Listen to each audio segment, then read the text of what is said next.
1947 সালের পূর্বে আপনি যদি একজন আরএসএস এর বাচ্চাকে, হ্যাঁ এই ভাষাই বলছি, আরএসএস এর বাচ্চাকে দেখাতে পারেন ভারত স্বাধীন করার জন্য তার রক্ত ঝরিয়েছে, অবশ্যই হিন্দু ভাইরা করেছে, কিন্তু তারা আরএসএস নয়।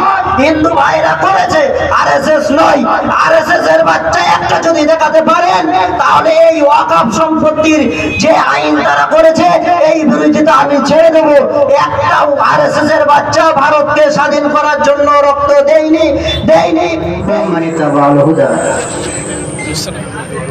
টাইম কেবলমাত্র 5 মিনিট।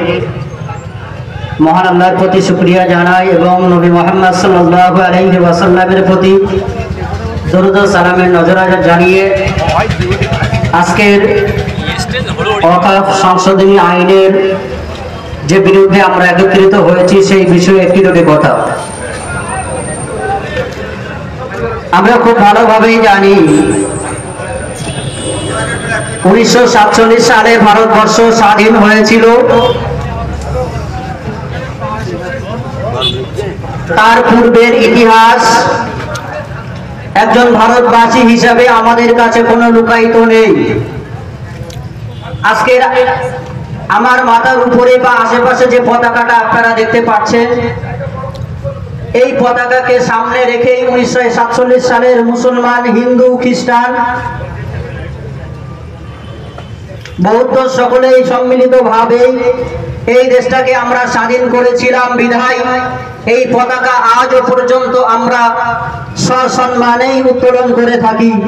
কিন্তু যে আরএসএস আজকে তাদের সুপরিকল্পিতভাবে বিজেপির মাধ্যমে আজকের ওয়াকফকে হাতানোর চেষ্টা করেছে, সেই আরএসএস এর যে নাগপুরের তাদের যে অফিস রয়েছে, আপনি ইতিহাস খুললে দেখতে পাবেন 1947 সাল থেকে নিয়ে 1952 সাল পর্যন্ত তারা তাদের নিজেদের অফিসে এই পতাকাটা উত্তোলন করেনি।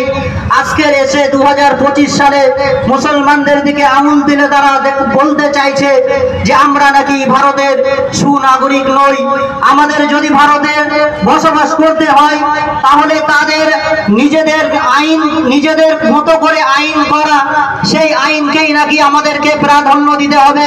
কিন্তু বন্ধু মনে রাখবেন, আজকের আপনার বাড়িতে যত ছোট বড় হাই স্কুলের বাচ্চাদের বই রয়েছে, প্রত্যেকটা বইতে প্রথম পাতায় একটা কথা লেখা আছে, ইংরেজিতে প্রাম্বল, বাংলায় প্রস্তাবনা। সেখানে একটা লাইন লেখা আছে, liberty of thought, experience, belief, faith and worship. প্রত্যেকটা ভারতবাসী হিসাবে প্রত্যেকের নৈতিক দায়িত্ব, কর্তব্য তার নিজের মতো করে তার মনের ভাষা সে প্রকাশ যেমন করতে পারবে, তার মনের বিশ্বাস সে যেমন নিজে আয়ত্ত করতে পারবে, নিজের বিশ্বাসের মতো করে তার নিজের ধর্ম যেমন পালন করতে পারবে, ঠিক একইভাবেই তার সেই নিজের ধর্মটাকেও এই ভারতবর্ষের মাটিতে সুন্দরভাবেই পালন করতে পারবে। আজকের নরেন্দ্র মোদী তার যদি অধিকার থাকে যে রাম মন্দির তৈরি করে সেখানে যদি একটা ট্রাস্ট তৈরি করতে পারে, যে ট্রাস্টের লাইনে লেখা থাকতে পারে যে এই মন্দিরের তারাই কেবলমাত্র মেম্বার হবে যারা প্র্যাকটিসি হিন্দু, তাহলে ওয়াকফ বিল আমরা মুসলমানরাও তৈরি করতে পারি যে ওয়াকফ বিল পরিচালনা হবে কেবলমাত্র প্র্যাকটিসিস মুসলিমদের দ্বারাই। কিন্তু আজকে তারা আইন তৈরি করে সংবিধানকে বুড়ো আঙুল দেখিয়ে মুসলমানদেরকে বোঝাতে চাইছে যে এ ভারতবর্ষ কেবলমাত্র আরএসএস আর বিজেপির। কিন্তু আমাদের এই আন্দোলন তাদের বিরুদ্ধে, যারা এই সংবিধানের বিরুদ্ধে আঙুল তুলেছে অথবা সংখ্যার খাতিরে তারা এই বিলটাকে আজকের আইনে পরিণত করেছে। আমরা এই আইনকে কখনোই মান্যতা দিতে পারি না যে আইন সংবিধানকে বুড়ো আঙুল দেখায়। এই ভারতবর্ষের হিন্দুর যেমন তার অধিকার রয়েছে বসবাস করার, তার ধর্ম পালন করার, একজন মুসলিম হিসাবে আমারও সমান অধিকার রয়েছে, একজন খ্রিস্টানেরও সমান অধিকার রয়েছে, একজন হিন্দু, একজন খ্রিস্টান তার নিজস্ব সম্পদ যদি সে তার মতো করে রাখতে পারে, তাহলে একজন মুসলমান হিসাবে আমার ওয়াকফ সম্পত্তি আমাকেই রাখতে দিতে হবে। সবচাইতে দুর্ভাগ্যের বিষয়, তারা যে আইনের বিশেষ কিছু মারপেশ রেখেছে, সেই ওয়াকফ সংশোধনী বিল আনার পরে আইনে যেটা পরিণত হয়েছে, তারা বিভিন্ন ভারতের হিন্দু বা অমুসলমান তারা সেই বিলের তত্ত্বাবধায়ক হিসেবে থাকতে পারবে। কিন্তু দুর্ভাগ্য এটাই যে সেই ওয়াকফে যদি কোনো মুসলমান সম্পদ দান করতে চায়, তাহলে সেটা আইনের মারফত বাধা প্রদান করা হচ্ছে যে তারা সেখানে দান করতে পারবে না। এটাই ভাবার বিষয় যে তারা যদি দান না করতে পারে, তাহলে সেই দানকৃত সম্পদ তত্ত্বাবধায়ক হতে পারে কিভাবে? যদি রাম মন্দিরের একজন সদস্য মুসলমান রাখা হয়, তবে আমরা তখন ভেবে দেখতে পারি যে আমার পিতামাতার সম্পদে তোমার তত্ত্বাবধায়ক হিসেবে আমরা রাখবো কি রাখবো না। সবচেয়ে আমাদের কাছে দুর্ভাগ্যের বিষয়, আজকের স্বাধীনতা হয়ে গেছে, এত ৭৮ বছর হয়ে গেছে, এরপরও একজন মুসলমান হিসেবে আমাদেরকে রাজপথে নামতে হচ্ছে যে আমরা সংবিধান প্রিয়, আমরা ভারতের সুনাগরিক, আমরাও ভারতবাসী। এটা সবচাইতে ভারতবাসী হিসেবে আমাদেরকে লজ্জিত হতে হচ্ছে।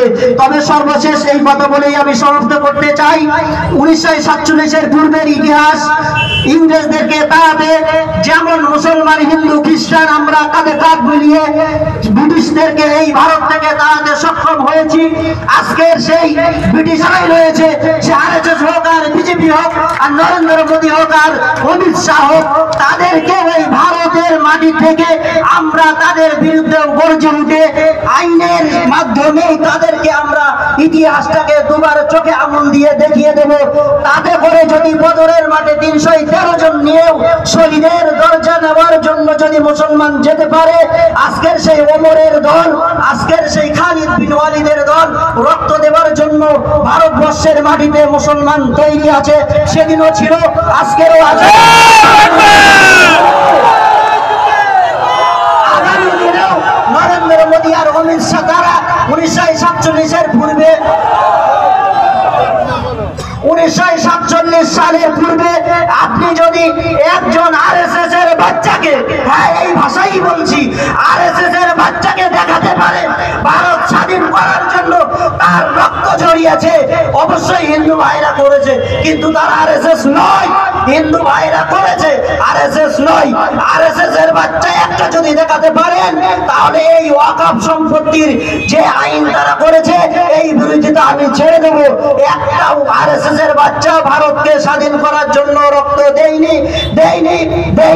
আগামী দিনেও দেবে না। হিন্দু মুসলিম